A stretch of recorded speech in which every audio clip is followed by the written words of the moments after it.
what is the PadSplit model? And PadSplit is obviously your company name, which is kind of like cool because PadSplit is like Kleenex. It's like, okay, I know what that is. It's That's right. pretty cool branding, Atticus, but so it's a shared housing model. What is it?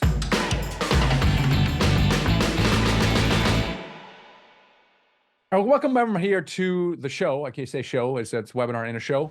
But today it's all about PadSplits, and it's really, really cool to have the CEO of PadSplit here on the call, Atticus LeBlanc. And before we get into what we're going to cover, we're going to cover everything about PadSplits, kind of what it is, the shared housing model that's relatively new, and how it can be used to increase cash flow, reduce vacancies, and then enhance tenant retention in multifamily properties, not just single family houses. So we're going to learn how to apply the PadSplit model once we understand what it is to kind of the multifamily. And that's going to be pretty cool. Joining us today is PadSplit CEO Atticus LeBlanc, and he founded PadSplit in 2017.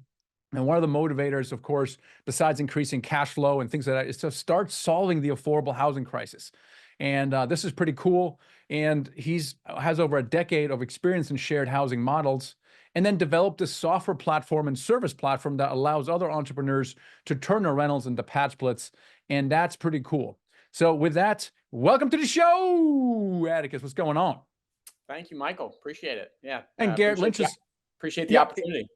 and Garrett is joining us as well here. So first of all, for people who don't know, what is the PadSplit model? And PadSplit is obviously your company name, which is kind of like cool because PadSplit is like Kleenex. It's like, okay, I know what that is. It's That's right. pretty cool branding, Atticus, but so it's a shared housing model. What is it? Yeah, I mean, essentially, it is. It's just a way to get flexibility for the portion of the population that's generally locked out of the traditional rental market, and we do that primarily through a shared housing model, renting individual rooms to in shared properties for folks that earn less than $50,000 a year that don't typically qualify for traditional apartments.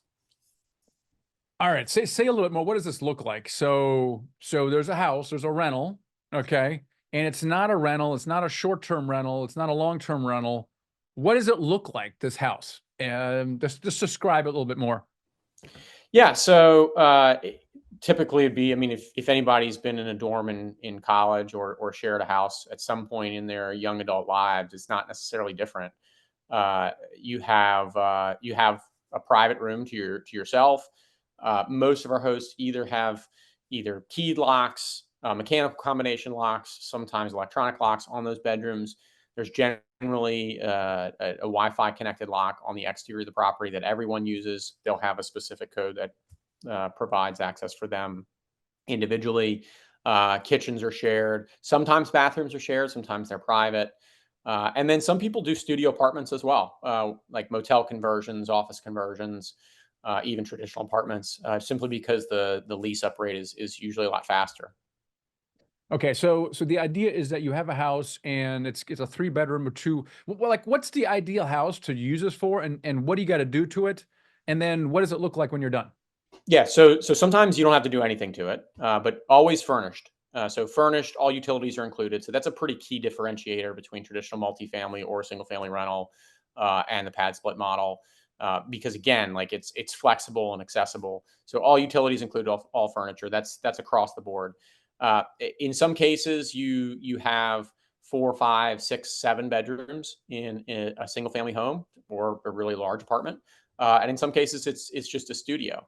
Um, so it really just depends on the typology. The model can work for any of the above. In most cases, though, the reason why we see the majority of inventory that's in single family homes is because where you have the most wasted space. I Mm. asked the question, okay, well, how much money did you earn off of your formal dining room in your rental unit? The answer is usually nothing.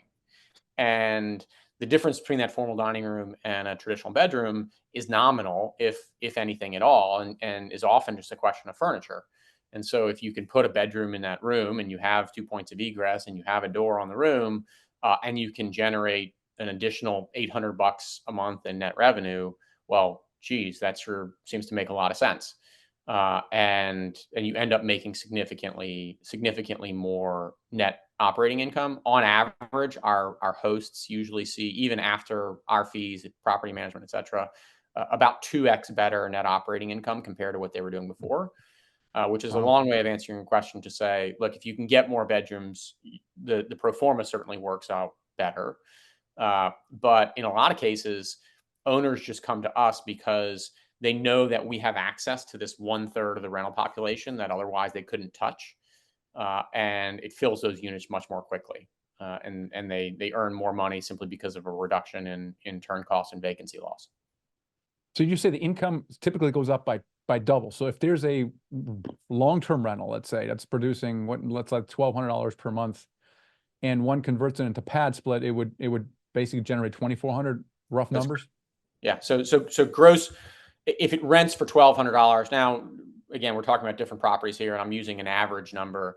Average number of bedrooms per property is around 6 right now. So on a studio conversion, it's probably 15% premium, whereas on a 8-bedroom house, it's going to be a hell of a lot more. Oh, I So see. it really just depends on how many bedrooms you have on an individual unit. But on a gross basis, if you figure, okay, well, let's say 6 bedrooms in a house at $800 a piece, that's $4,800. Well, that's significantly higher on a gross basis. But on a true net operating income basis, unlevered return on cost, you're looking at a legit 2x. Whereas if you're talking about converting, let's say a 2-bedroom apartment to a 3-bedroom, you're probably going to be in the 40-ish% range. And then even on a studio basis, because you're reducing your vacancy loss and your turnover costs, you're generally seeing a bump up there somewhere in the 15 to 20% range. Atticus, so how do you get around the jurisdictional limitations when it comes to how many people can live in a space with this kind of a model? Yeah. So I think that begs another question, which is like, why do we have so many definitions of family, and why is family defined on a local jurisdictional basis? Where in Atlanta here, for instance, we have 83 different jurisdictions, 83 different definitions of family. In some cases, you can't have more than 2 unrelated persons in a family. Grandparents are not allowed or considered part of your family. Grandchildren, aunts, uncles are not considered part of your family. Like, gosh, why would any jurisdiction ever create such rules? And in some cases, even allow domestic servants to live with the family, even though other people are excluded. And so I think the first question gets to, when were these rules implemented, and why? I don't think there's any question that they were discriminatory in nature from the get-go. Freedom of association is a guaranteed protection under the First Amendment. And you've also got equal protections clauses, fair housing, et cetera. So those statutes naturally come into conflict with a lot of existing superseding federal statutes that are already in place.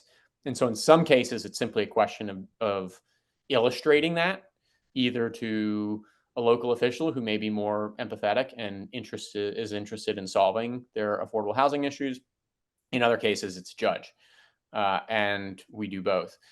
Operationally, where the rubber meets the road, less than 1% of any of our units run into any issues from a regulatory basis whatsoever. So why is that? It's because nobody really cares how many toothbrushes are in the property if the grass is cut, if the property looks nice, if nobody's bothering anyone, if there's not a party happening every Friday night. And so that's how most of them are addressed.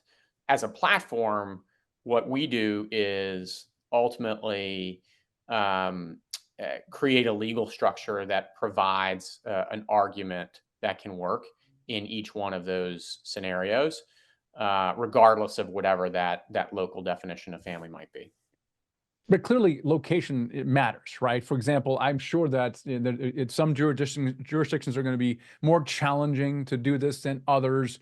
Probably going to be challenging to do in HOAs versus not HOAs, right? So, what are some of, with regards to location, what are some of the guidelines that you advise your clients where this strategy might work better, and then at the current moment maybe work less?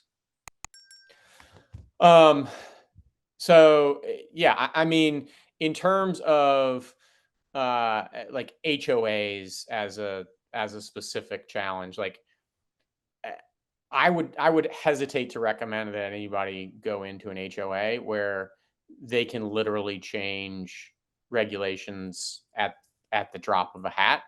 Uh, and a lot of those are baked into deed restrictions. So they don't even really care what some of those federal statutes may be, because they've got something that's baked into a deed. Uh, that's pretty high on the list.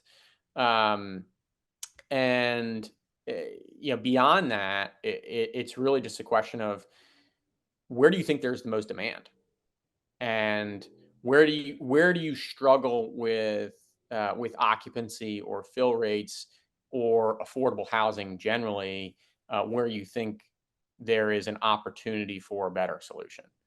Uh, and beyond that, like, I'm not an expert in markets outside of Atlanta, and so we rely on the opinions of those local operators who I believe know and understand those markets better than any of us, and much better than I ever will, to be able to create solutions there.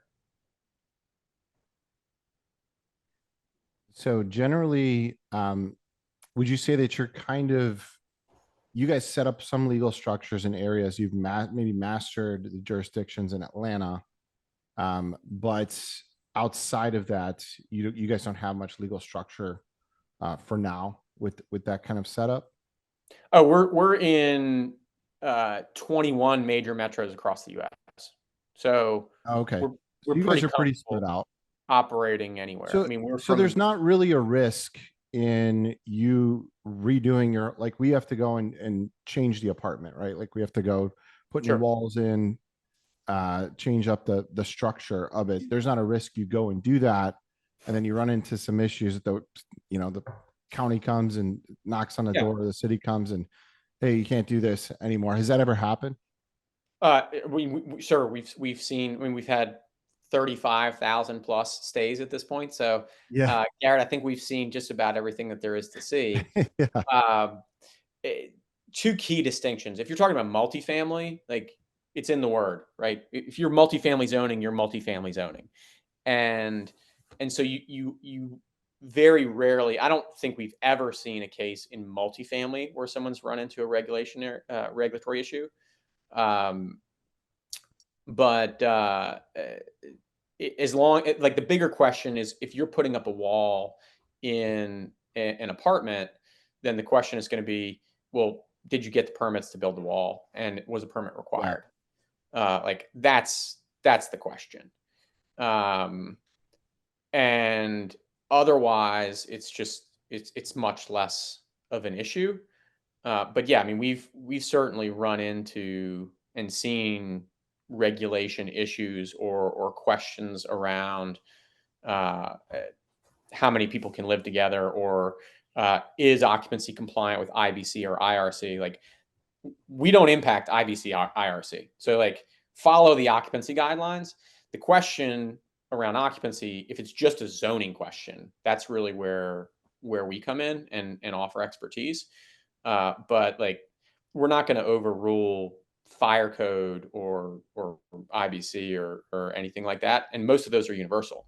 What most of America doesn't recognize is that, like, you have occupancy codes, whether you're talking about international maintenance code, building code, etc. Uh, Zoning often layers on top of that, which is just kind of crazy, that whether you're talking about 1,000-foot Hmm. apartment or 5,000-foot apartment, like, the same number of unrelated people would be allowed to live together. That just doesn't make any sense. And clearly, that part of zoning code was not written by engineers, uh, and was written by the politicians. But yeah, we haven't seen any issues in multifamily, so long as the permits that are required to do any work are obtained. Right, where it's much harder is, you're doing work without a permit. Like, no kidding, somebody Yeah. had an issue, Right. and something happened.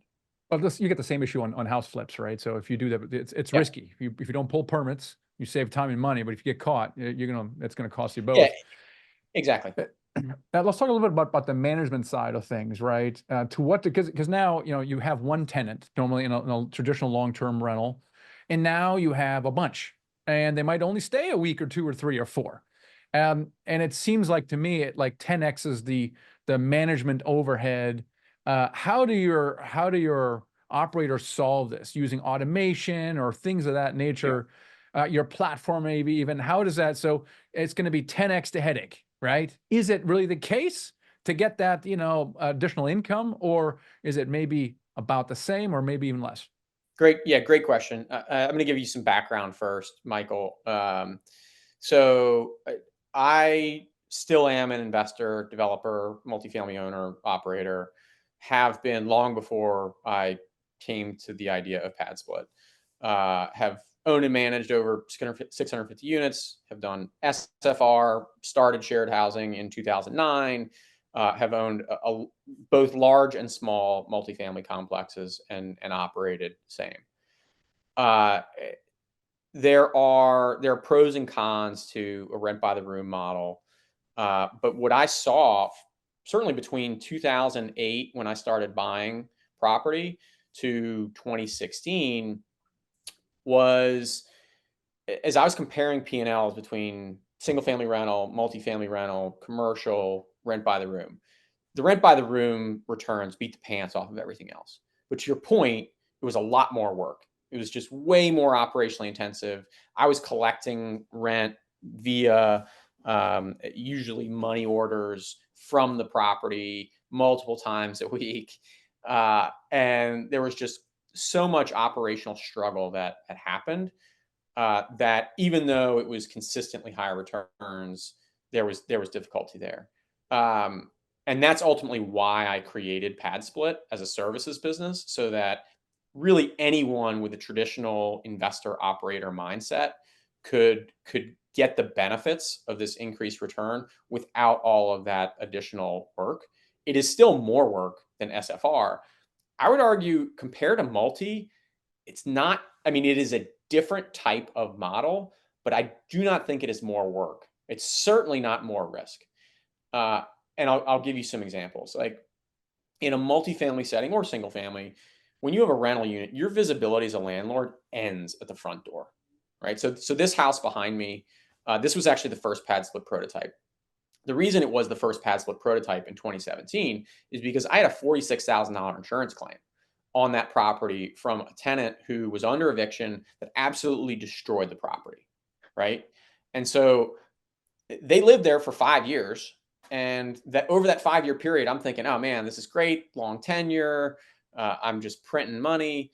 Well, at $46,000, yeah, it basically vanishes quickly. And I'm confident that anybody who's been a landlord or an operator or property manager for a long period of time can recognize that when you don't know what's happening inside the property or inside that individual unit, sometimes there's a fire, sometimes there's crime.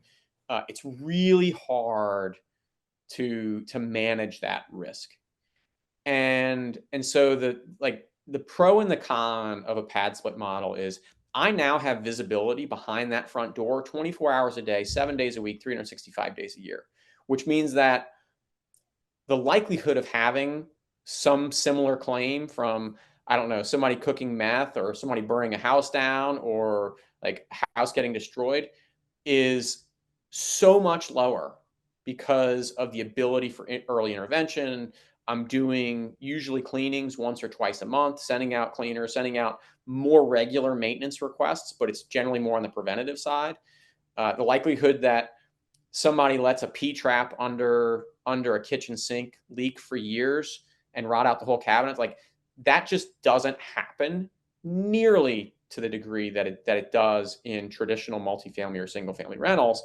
But yeah, like, does it mean that there's more smaller stuff that comes up more regularly? The answer is yes.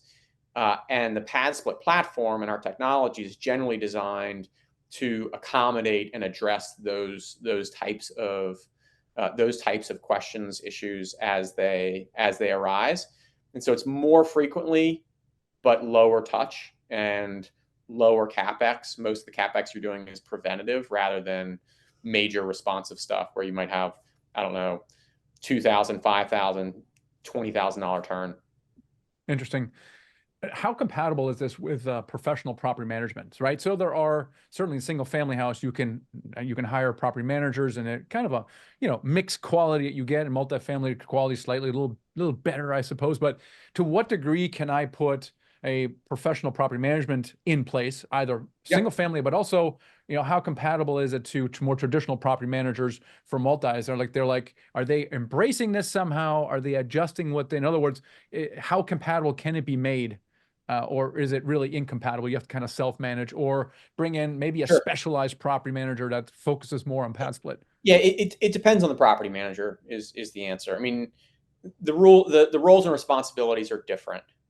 There are certainly more traditional property management companies who have embraced the concept and are forward thinking and are doing both traditional property management and PadSplit management. But the roles are different. So if you think of property management as this umbrella between property maintenance on one side and resident management on the other, well, PadSplit is handling all of the leasing, marketing, move-ins. PadSplit is handling all the rent collections and payments processing.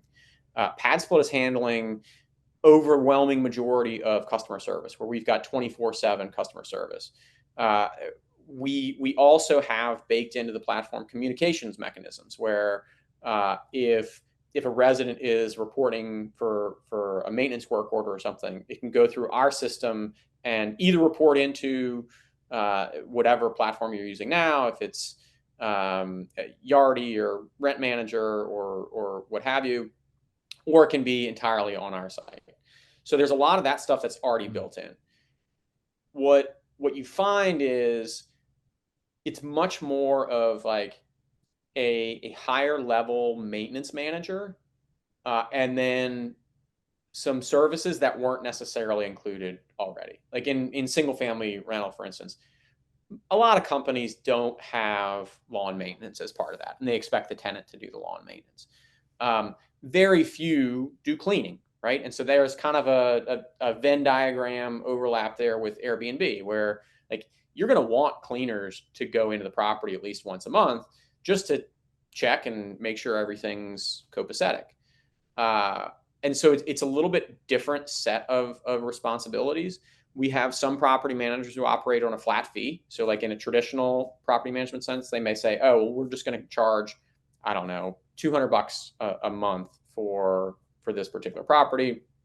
And in other cases, they charge the same percentage or a similar percentage to what they would previously, because their maintenance work orders go up, even though their resident interaction goes down. The key is that you want somebody who's capable of making a judgment decision to say, this room looks right and it's ready for reoccupancy. This house smells bad. This apartment smells bad, right? And I don't think that's appropriate for the next potential residency. And like your on the ground maintenance guy is not always the person who's capable of making those decisions. So it's a little bit different. It's not rocket science though. And we've got property management partners in every market that we serve. Atticus, so there's always that question of security, and I know a little bit about you guys. So you guys do background checks on anyone that joins PadSplit, and there's some rules. What happens if somebody moves in and they start breaking rules and causing disruption to the house? How do you guys police that kind of stuff? Yeah. So police is probably not the word I would use. We have basic rules. Hosts can add any other rules that they want for their specific units. Mm-hmm. There's a traditional eviction process, as there is in any other type of housing. But before that, what we add is when a resident comes to us, they actually become a member of an LLC that has access to multiple units on the platform. So we've got over 15,000 units across all these markets. One of the major advantages for a resident is they have the ability to transfer from one unit to another, regardless of if it's across the street, across town, or across the country. So it's a pretty significant advantage. It's not quite the golden ticket mentality that you would have if you got like your housing choice voucher, but it's still a pretty big motivator for behavior. And if there is a behavior issue, they run the risk of their membership being terminated. And so in a lot of cases, we can coach someone out or give them directives towards just better behavior overall, whether through the scoring system or from different residents and social pressure. Different residents can rate each other, right? That you can rate your roommates, hosts can rate residents as well. And when your rating drops below a certain amount, like your membership is in danger of termination. And so that happens before an eviction process, but a host can always issue a notice to vacate on 30 days notice at any time, or they can file an eviction through whatever the adjudication procedure is in their local jurisdiction. Yeah, that makes sense. So then on the flip side, I noticed that, and maybe I'm just not signed in, but there's not really a way to rank the pad splits specifically, or maybe there, I don't know if there is, like Airbnb. So how do you hold the landlords accountable to keeping their space up? Yeah, so hosts or members do rate their units. They rate their units, they rate their roommates. What's difficult and candidly still a puzzle that we've been working on for 6+ years now is like very different from Uber or Airbnb, where those interactions are simply transaction, right? You have one interaction and your rating is set, right? Well, for us, it's a relationship and it's ongoing. And so that adds a significantly different challenge where maybe I'm happy on day 1 and unhappy on day 71. Well, or maybe I'm unhappy on day 1 and happy on day 71. So like, how do I create a realistic measure of the overall quality of a home and communicate that to potentially interested parties that may want to book a room in that home? And so that becomes more difficult. And what we do today is like rank ordering listings where we know, okay, these units are consistently providing better customer satisfaction than these other ones, and so we will rank those higher on our site. So that's kind of how it happens today. But like that rank ordering can change depending on the evolution of satisfaction over time. And then the other thing that we're doing is reporting back to the host to say, hey, like we've gotten some concerning feedback on your unit, or sometimes it's like the host is moving in unauthorized people into that unit. And so there's a property quality assurance procedure where if we think the unit is either dangerous or just doesn't meet our standards, it can be removed from the platform. And so that's something that we handle internally. That's pretty cool, guys. I always like these strategies that kind of change the use of something, like short-term rentals. And this is one thing: you have an existing house, and all of a sudden you figure out something that increases the revenue of that property, but also solves a real problem, which is affordable housing. So I really love that. How can people connect with you, find out more about PadSplit? Well, first things first, go to PadSplit.com. That's the easiest way. And if you're interested in onboarding, you can just put in your information and get connected with an account exec. I write pretty regularly on LinkedIn as well. There's lots of information there. There's also a Facebook real estate investors page that folks can check out as well. Yeah, it's been amazing. Thanks so much for being on the show today. Absolutely. Thanks for the opportunity.